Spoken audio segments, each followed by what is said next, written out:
What is up, my YouTube family? Welcome back to my channel. If this is your first time here, then it's just welcome to my channel and not welcome back. Go ahead and hit the subscribe button because you will not be disappointed, unless of course you are that one lady or your taste level is lacking. Either way, it's not a me problem, it's a you problem. I mentioned that I had gone down the Korean skincare rabbit hole.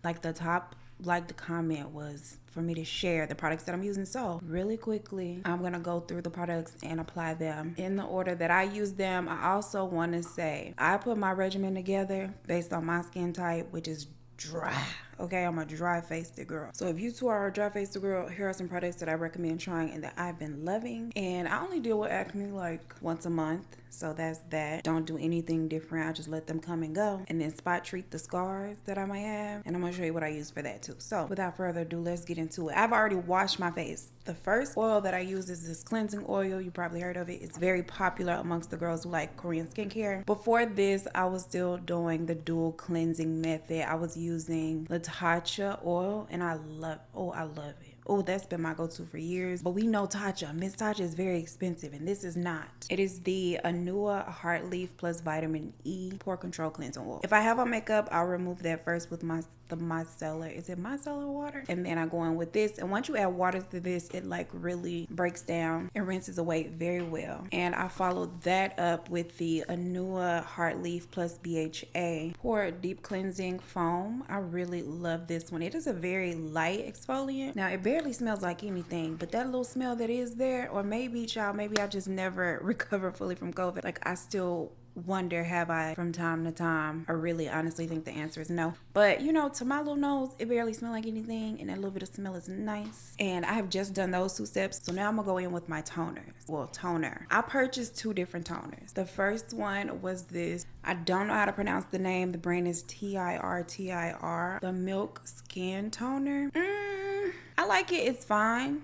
However, these pads right here by Skin Food, I posted them on Instagram the other day when I was using them. When I tell you this is the absolute favorite step of my skincare, they're pre-moistened pads, and y'all, they smell good, they feel so good. They're like calming pads. My favorite time to use these is, so I go to Hot Works at night and do my little sauna workouts, and so when I come home and clean my face and I put these cooling pads on, heaven. So I apply those. Sometimes I have like eczema patches. When I first got them in the mail, I had one coming in right under my eye. And child, after I apply on my face, if I have a really dry spot, I'll just let the pad sit there for like 5-10 minutes and do its thing. I love these so much.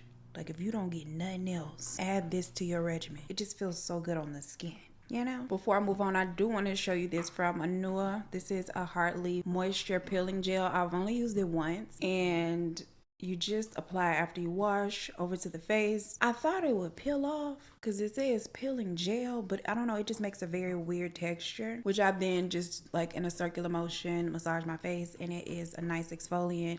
Very gentle exfoliant. Now at this step, I use this brightening serum by Anua, and I only spot apply this one. Okay, so like I mentioned, if I have any marks from when these girls decide to pack up their things and leave my face, I will apply them on the spot. Also, y'all remember when I waxed my mustache a couple weeks ago and she hit me with that Uno reverse card and came back with an ingrown hair? It left a mark like right above my lip line. I've been applying it. You can barely see it now, but I've been applying it and it has brightened that up. I also had a little pimple mark here that is lightened in this area. I don't know what was going on here, but I've been using it here as well, and it's lightening that up as well. So I just drop a little bit there, and that's usually enough for all my little problem spots. I don't apply to any pimples that are actively doing their thing or any broken skin. Now next, I use these two moisturizing serums, and this is why. I was looking for this toner because it had great reviews.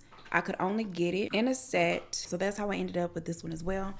I do like it though. It is very hydrating.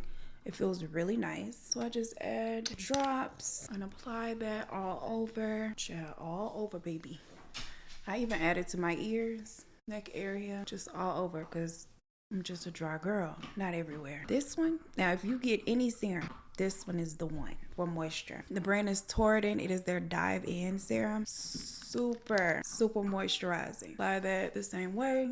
This one glides on so nicely. It's so nice. I love the way this one goes on the skin. Again, get the ears. You don't want to have girl glowing face and a little raggedy neck. Little raggedy ears on the side. That's not cute. Okay, I allow that to dry down just a bit. As for moisturizers, I got this Mixone Bean Cream because I saw that it was very raved about online. I like it. It's cute, but I don't like it as much as, I don't know if it's Tear. That's what I want to say. I don't know if I like it as much as this ceramic cream. Both are very hydrating. The Bean Cream's texture is more like a lotion kind of texture, whereas the ceramic cream, it's made with shea butter, and so it has like a creamier texture, almost like it's made with a silicone. If you've applied a silicone based like primer, it's thicker, it's creamier, it does not really have, I don't think it has a fragrance at all. I don't smell nothing, but then again, I'm stuck with this post-COVID nose, but it just glides on the skin so nice, so nicely. And last but not least, I only do this step in the morning time if I plan on going out before the sun. This is the Round Lab sunscreen. Now the thing is, I had to settle for this little compact press pad, y'all, where it's just, you know, you just scoop it out like that and apply it. It did come with like this applicator, but I didn't really like it. I was impatient. The one that you squeeze out of the tube was out of stock, and I wanted my sunscreen right away, so I bought that one. I'm not mad because I do like the product. And there you have it. That is my Korean skincare routine. My little skin has been so supple and so juicy ever since I've been using it, and I'm in love with all the products. And they are so much cheaper than like the Tatcha brands or other brands that you find down to the Sephora or Ulta. So those are my recommendations if you are interested in getting into it. Y'all's nephew is down here weighing down the chair, so let me go feed him and I'll be right back. Okay, Papa, I'm coming.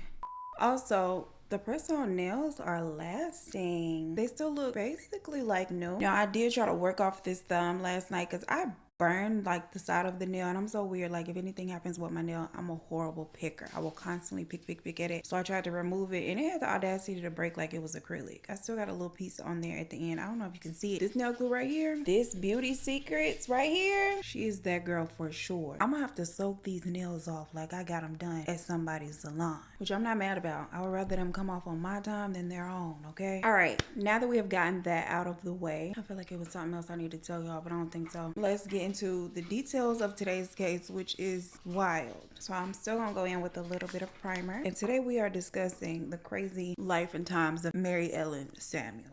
Now, Mary, born September 3rd of 1947, making mama of Virgo, which I'm quite surprised actually, is born over in Southern California. Maybe that has something to do with it. She has a pretty average upbringing, and as a teen spends much of her time hanging out with friends at the local diners, going out to movies, and attending local events like, you know, school dances, sporting events, things like that. And according to a childhood friend of hers, she was a very pretty girl who attracted a lot of male attention. Her milkshake indeed brought the boys to the yard. And the boy who likes her the most of all the other boys is her neighbor, Robert Samuels, aka Bob. And Bob is 2 years younger than her. He's also very intimidated by her because she's very pretty. Baby, Mary makes Bob's heart beat faster and slower at the same time. And despite all of the feelings that he has for her, he really has trouble expressing them. So he doesn't make any blatant displays of his affection or admiration. He just admires her from afar. And after high school graduation, he watches painfully as she falls in love with another young man, goes off to marry him, and has a daughter with him. Now, crushed by his crush, Bob does manage to move on with his little life, and he does so in a really big way. He becomes a very successful Hollywood cameraman. He works on films like Heaven Can Wait, The Color Purple, Beverly Hills Cop 2, and Real Genius, just to name a few. Now, some of the movies I had not seen, but I just went by the ones that looked and sound like they were the most popular to tell to y'all, and there was a list of them. Bob was indeed successful. Now, in 1980, after the two had both set off on their respective paths in life, the paths cross again when they both attend a high school reunion event thrown in their hometown. By now, Mary's marriage is over. She is a single mother. It's just her and her daughter, Nicole, and this time, Bob is not about to let her get away. He is just as enamored with her as he was as a teen, and this time he is not holding back. He decides to pursue her, and Bob really applies pressure. Within 6 months, the two get married, and Bob also adopts her daughter Nicole, giving her his last name.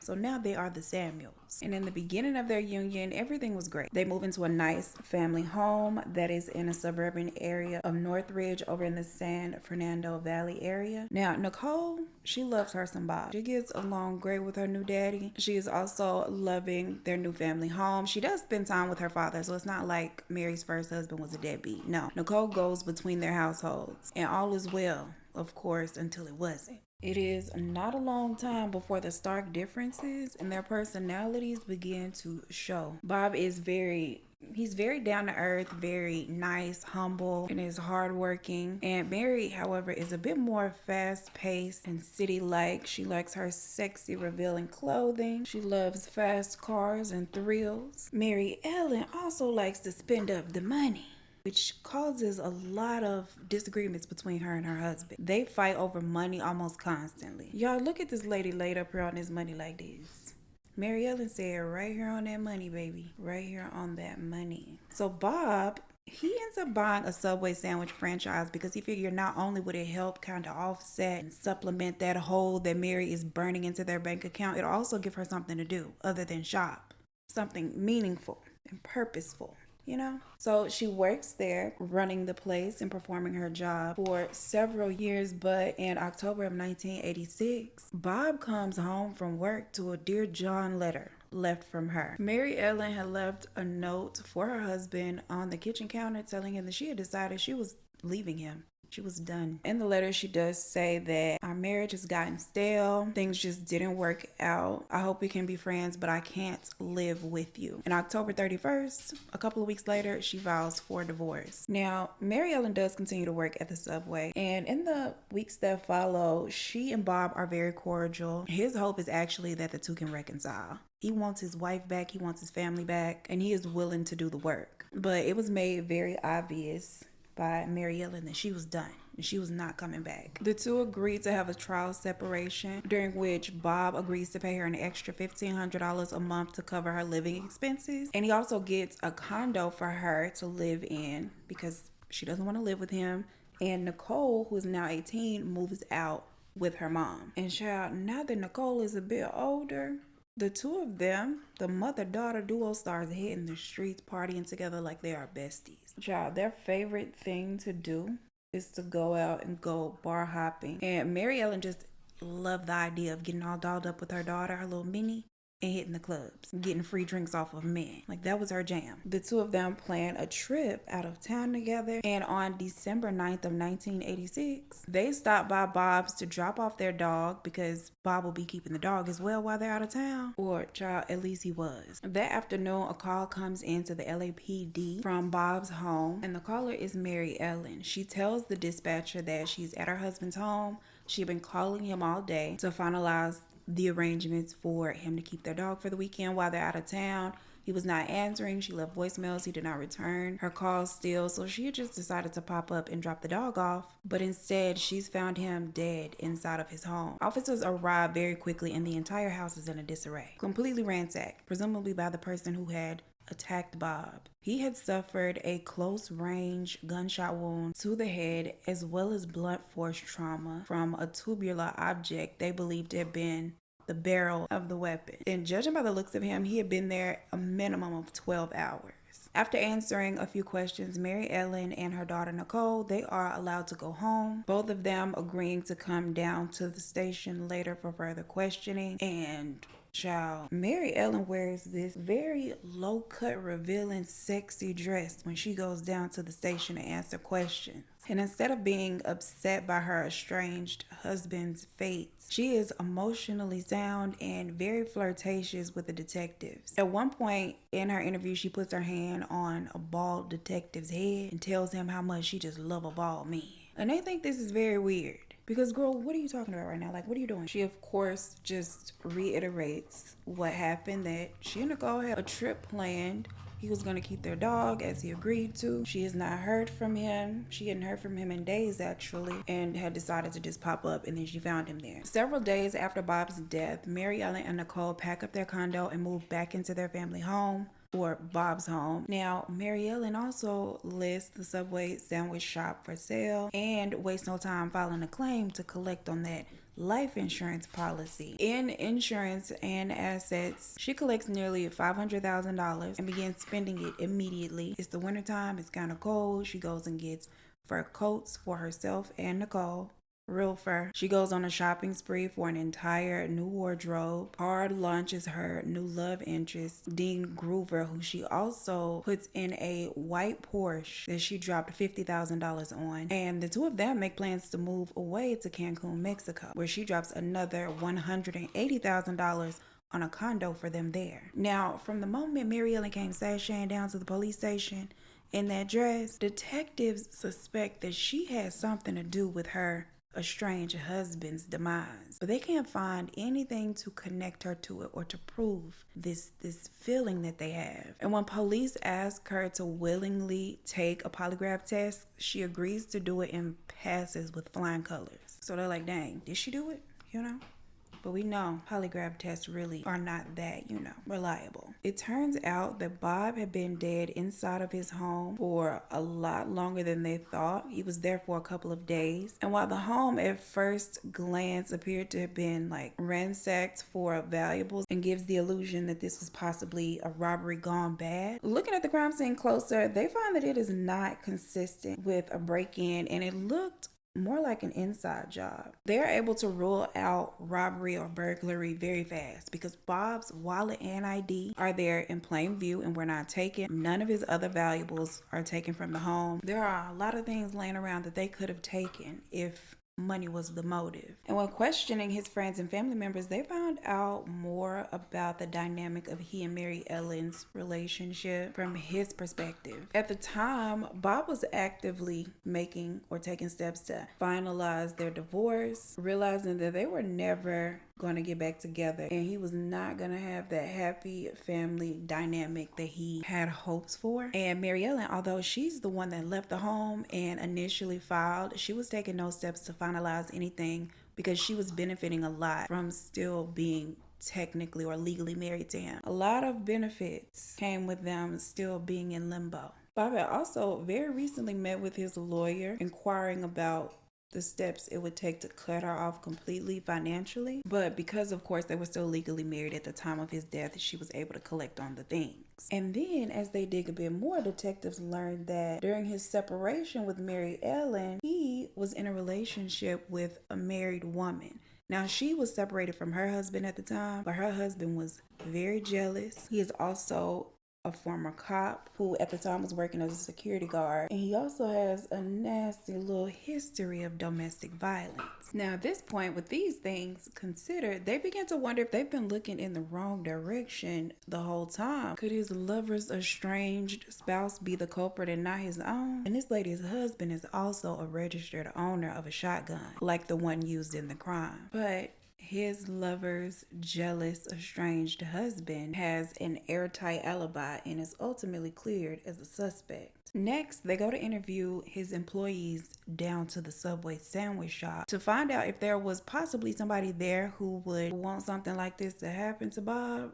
And then they also look at his Hollywood connection because, mind you, he is on the Hollywood scene. A lot of things go down in Hollywood. Maybe he made an enemy of some kind. But each of these just lead them to dead ends. This and all other leads that they get just lead them to a dead end. And the case goes cold for the next 5 months before they get any viable, promising information. And it comes by way of an unidentified anonymous tipster. May 1st of 1989, detectives receive a phone call from someone who tells them that if they want to find out what happened to Bob, that they needed to talk to Nicole's 27-year-old boyfriend, James Bernstein, aka Jim. Now, before they contact Jim, they first look into his background. And Jim has several arrests, mostly drug related. They then go to his place of employment to speak with his boss to get a sense of his character. And they find out that the day Bob was ambushed, Jim did not show up for work.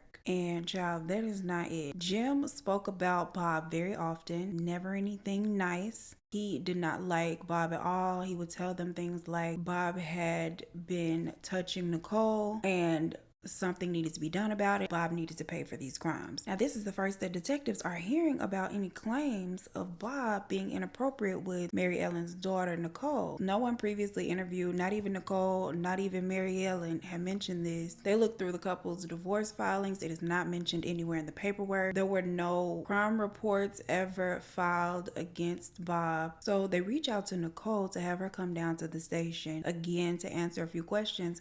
But Nicole is off in Cancun with her mama and her newest daddy. Not having been able to reach Jim at all since his name was dropped, they suspect that at this point, Jim is probably gone on the run. So they move forward attempting to track him down as if that were surely the case. But roughly 2 months later, on June 27th of 1989, his body is found along a trail in Ventura, or is it Ventura, girl? Which one is it? Along a trail. Detectives learn from his brother that he was involved in drug dealing, which could have probably led to this, and his business partner is David Navarro, which leads them to go speak with David Navarro, who they find out was the tipster who had called in anonymously and dropped Jim's name as Bob's killer. And now they're starting to get somewhere, but they ain't there quite yet. At this point, David is like, well, hell, I might as well tell you everything else I know. I thought, I could point to Jim, y'all will go get him, and he would spill the beans.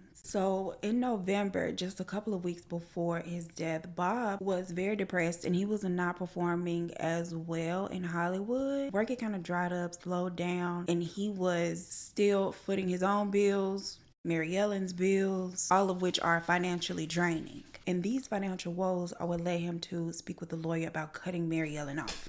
He needed to at least stop the bleeding. But he also wanted to run the subway by himself. He didn't want Mary Ellen doing that anymore. He wanted to completely take it over, own it, run it, all of the things. He believed that he would be better at running the establishment than Mary Ellen. And he could also keep a closer eye on the restaurant's finances. Because y'all know Mary Ellen probably was tearing that drawer up. Okay? Child, we got company. All right, you got to chill. Okay? You're going to have to chill out. Say hi, everybody. She like, I don't see nobody. Over there, Bella. Look. She don't see y'all. She trying. If you guys sit up here, you're going to be good, okay? And still and quiet. No snorting, coughing, pooting, none of that.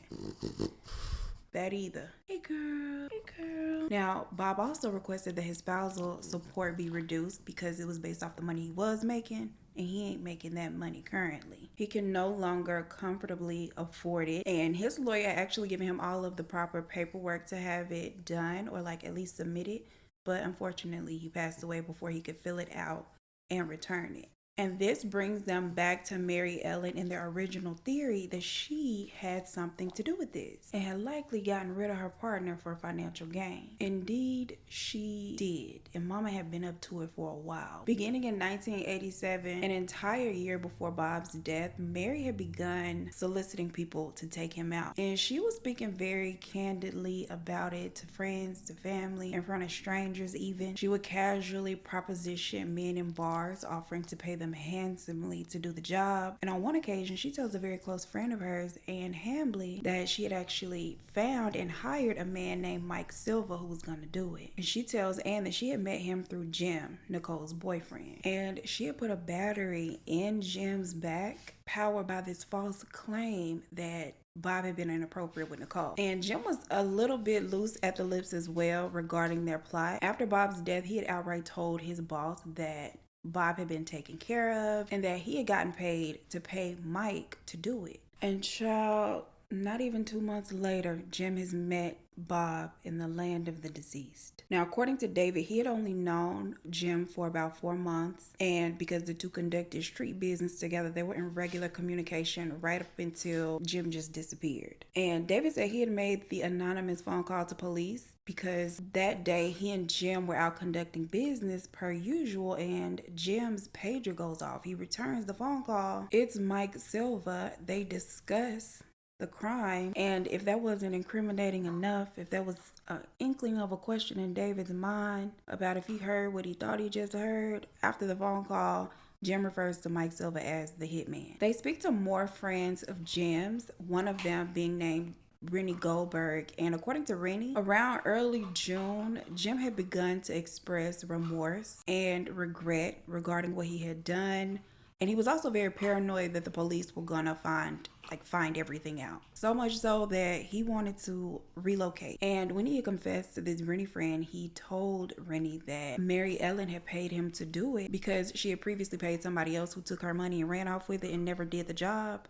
But what's really interesting is that he tells Rennie the motivation behind the crime was for Mary Ellen to collect on the insurance money, and the abuse is not mentioned. Now, this leads me to personally believe that by now he has found out that the initial reason he was told Bob was this horrible guy and had to go was actually a lie, and he realized that he had been used. So that's why he started to feel the remorse and the regret, and it also triggered his paranoia. This was at the beginning of June. A couple weeks later, Jim tells his friend that he is considering going forward to police and confessing his involvement. He felt like that was probably the best thing to do, and I'm assuming that he felt like it would clear his conscience, and also he would probably be better off prison sentence wise if he went to the police as opposed to letting them catch up with him. On June 26th, the day before he was discovered on the trail, he called his brother and tells him that he was the only one who could, quote, burn Mary Ellen. But unfortunately, he would not get the opportunity to do so because, of course, the following day is when his body is found. He had not gotten the opportunity to go to police. Now, roughly 3 months before this, around the springtime, Mary Ellen began to notice the cracks forming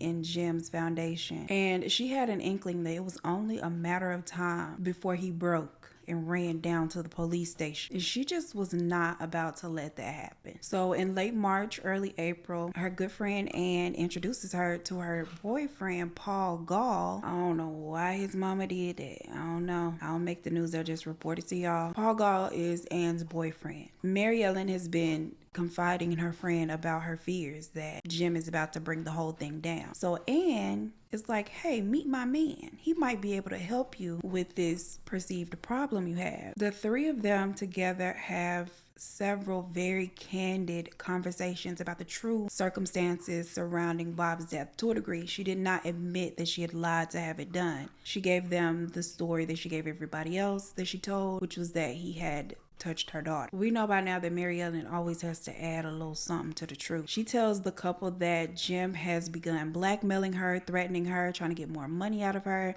that she paid him what they agreed upon, but now he wants more money or he is going to go to the police. He knows how much insurance money that she has. He feels like she can pay him more, and she only did this to Bob, only wanted Bob out of the picture because what he had done to Nicole.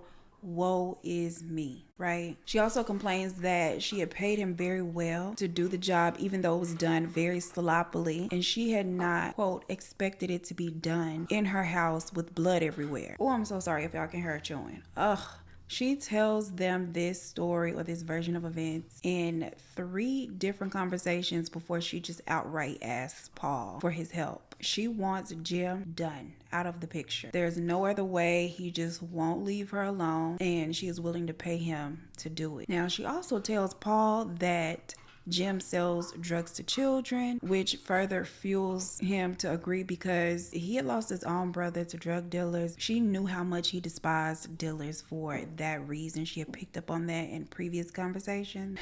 Baby, one thing about Mary, she gonna take a little pinch of the truth, just like 10%, and she gonna tack on the 90. However she wants it to look. In the days leading up to Jim's death, Mary Ellen calls Paul and tells him that she is taking a trip to Cancun, and she wants the job done by the time she gets back. As a payment for the job, she promises him $5,000 and to forgive a loan that Ann had taken out from her previously for an undisclosed amount of money. Now, Jim has expressed his desire to move out of town to evade capture to Mary Ellen. He hasn't told her that he was thinking about going to police, of course. She only knows that he wants to run away. So she offers him help doing that. She pretends to be interested in helping him like he had helped her, telling him that she has friends out of town that will allow him to crash at their place until he gets on his feet. So he moves out of his apartment and moves in with Ann Hambley and Paul Gall. These are the friends. Now, Paul has solicited the help of a friend of his to help him do the job. And on the morning of, the two men meet up at a bar. They talk about their plans. They have a couple of drinks to just hype themselves up for the act while they go over the details. Then they separate, go on about their day, and the plan is to meet up later on at Ann's house, where, of course, Jim will be, and lure him to an area near Fraser Park. Now, by 8 p.m., all three men are at Ann's having conversation. Paul and Daryl are telling Jim that they are going out later on tonight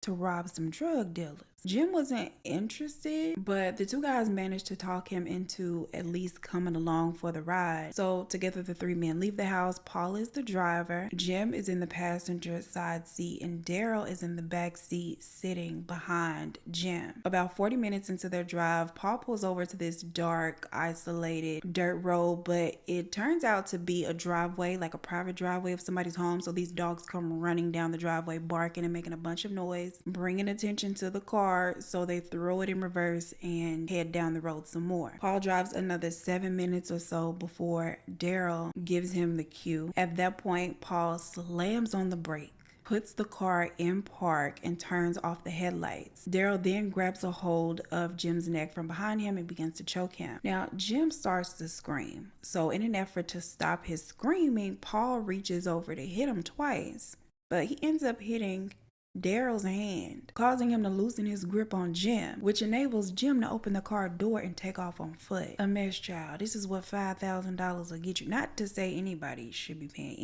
any amount of money, like that's never okay, but child. Anyway, both men get out of the car and chase after Jim. Daryl is the one that finally catches up to him and tackles him down to the ground. Paul holds Jim's legs down while Daryl continues or resumes choking. And Jim does manage to ask the guys like why they're doing this to him. And Paul tells him it's because he talks too much. Paul then lets go of Jim's legs and joins Daryl, applying more pressure to Jim's neck. And Jim fights for about 4 minutes before he goes limp. Paul then puts his ear to Jim's chest to listen for a heartbeat. There is none, and his autopsy is consistent with these details given. Paul and Daryl then placed Jim in the backseat of the car, and this time Daryl drives, setting off on this dark road. During their drive, Paul removes Jim's belt because it had his name, James, on it. He felt like removing the belt would,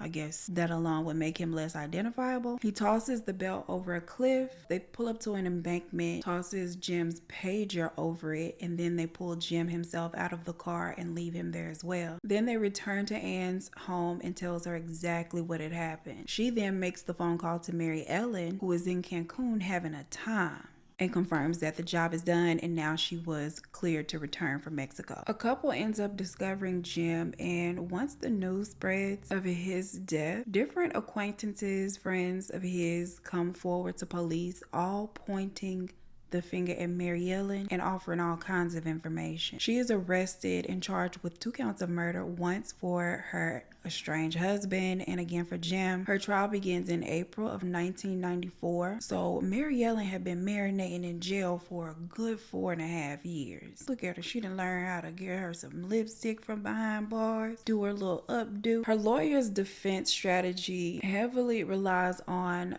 her testimony, because she does take the stand, and the testimony of her daughter Nicole. And according to them, Mary Ellen is innocent of all of the things, right? She's done none of it. But the prosecution, they paint her as a money-hungry master manipulator and liar, using this photo, child, every chance they got. It does go along with the narrative, so I get it. Now, when Mary Ellen takes the stand, she testifies that her 6-year-long marriage with Bob was rocky, that Bob had developed this horrible, nasty little drinking problem, and when he would drink, he would become abusive, which had led her to get this condo and move out of the house to get away from him. And during their separation period, she said that everything was fine. They agreed on everything from the finances to the restaurant, spousal support, and she was even considering reconciliation until she found out from her daughter Nicole that Bob had been touching her. Now, she claims that even after finding that out, she never wanted to harm Bob, never wanted any harm to come to him. She also testifies that her financial situation at the time was fine, even if and when the divorce was finalized, she would still be fine without Bob's money, or at least she believed that she would be. And then Nicole testifies. Now, she takes the stand, denies having any involvement in a plot to harm Bob. She also testifies that he had abused her sexually, physically, and that she had not mentioned it before they moved out of the house because she didn't want to be the reason that they had gotten divorced. But now that they were getting divorced, she felt like it was okay for her to come forward to her mother with the information. On the stand, she says that she told several friends and a school counselor at the time. Nothing was done about it. None of them ever reported it, and she herself never reported it to law enforcement. Now, his family completely denies the claim, saying that it's just sick, basically, that she would come up with such a lie. They also said that they believe her to just be like her mother, manipulative, a liar, and she's obviously on the stand fighting for her mother's freedom and her mother's life, so she would say anything. I echo those sentiments. As for Jim, she gives the backstory of them meeting. I don't feel like it's really relevant. She denied wanting anything to happen to Jim, and she was very heartbroken when she heard the news, and she was unaware of any plans or conspiracy to make this happen to him. Then they call in Mary Ellen's parents, who both testify as character witnesses for Mary Ellen. Her mother says that she had a normal childhood, she was a popular girl and a good enough actress to get the lead role in a high school play. Like, girl, what are you talking about? We in court right now, and this girl is 47 years old, girl. Who cares if she got the talent for a high school play? Her mother asked the jury to spare her daughter's life because she is up for the death penalty. Her father, Alexander, echoes the mother's sentiments, citing her numerous friendships as a young girl and babysitting her younger brother while they both worked as acts of good character. Mary Ellen's first husband also takes the stand, and he too asks for her life to be spared, saying that their marriage was fine and claiming that Mary Ellen had redeeming qualities. Mary Ellen is a multi-murderer, okay? Going platinum in the streets. And y'all are advocating for her because she babysat a sibling and had a couple friends?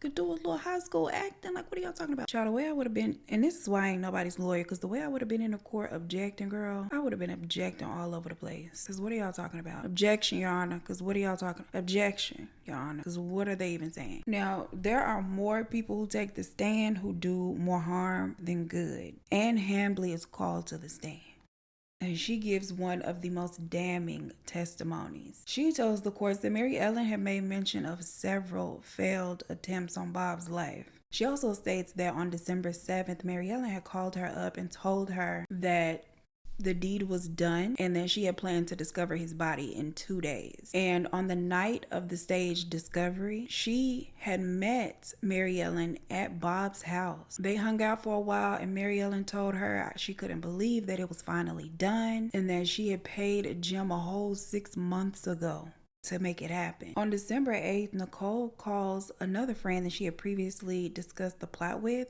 to give them an update, saying, okay, it's done, in reference to Bob. And of course, the next day, December 9th, is when she went over to the house pretending to drop off the dog. And she had been leaving those voicemails and calling his phone to make it seem like, oh, I can't get in touch with him. What is going on? Both Paul and Daryl take the stand to testify against Mary Ellen to help their own cases. And y'all, they just give all the details, okay? In the end, the jury sees Mary Ellen for who and what she is. A manipulative puppet master with a big head, a thug who does not belong on the streets, or apparently in the world at all, child, because after about a 3-month-long trial, she is found guilty and subsequently giving 2 death sentences, 1 for each of her victims. Now, she does motion for a new trial and to have her sentence reduced. Both were denied. The courts decide to uphold her conviction and her punishment. Paul Gall and Daryl Ray Edwards each enter guilty pleas for their charges of murder in the 2nd degree, and they both receive sentences of 15 years to life in prison. Now, Mary Ellen Samuels today is I ain't gonna say whopping girl because you might be 77.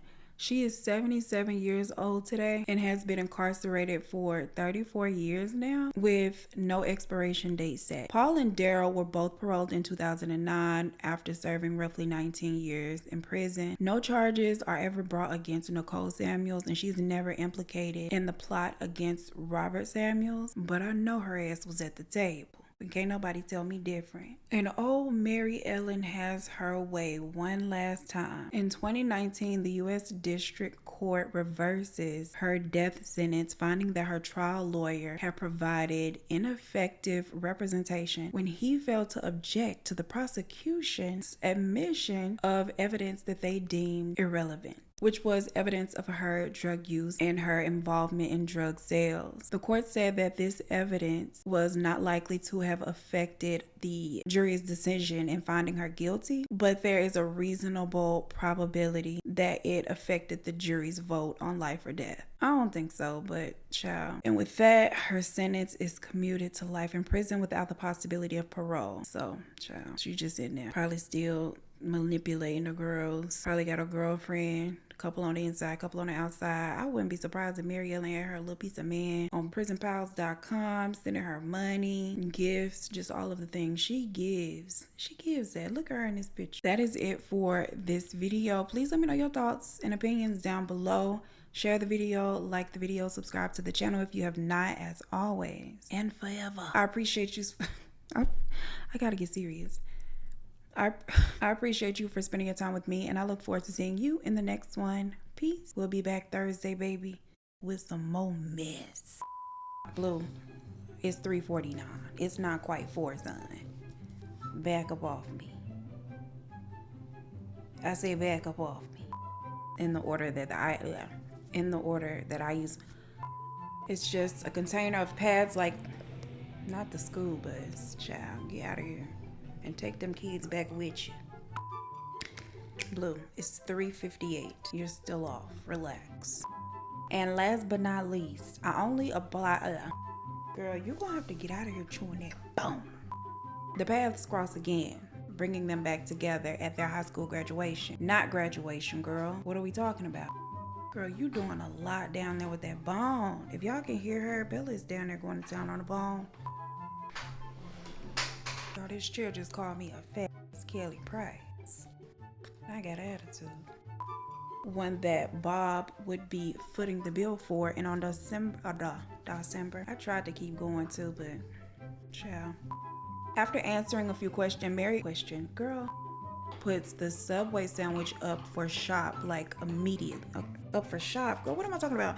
Bella, you throwing me off sucking on this bone in the corner, girl. It's really messing up production. She also wastes no time putting in a claim for detectives. Detectives began suspect. What the hell? This thing it just busted. This Marc Jacobs liner just busted on me. My goodness, child, why would this happen to me? Why would this happen to me? Bella, if you throw that bone again, I'm gonna throw you. Leads to a dead end, and the case goes cold for the next 5 years. It did not go cold for 5 years, or it was 5 months. What am I talking about? And Bob, oh no, not Bob. And they find out that David was the anonymous tipster. Bella, please. Okay. All right. I think she has the body. You hot, mama hot. You hot? We hot, You hot, girl? I'm so proud of you. You ate your food today. You were a good girl today. You was a good girl. Both men get out of the car and they chase Jim. Both men, the court decided to uphold the girl. And they both receive 15 to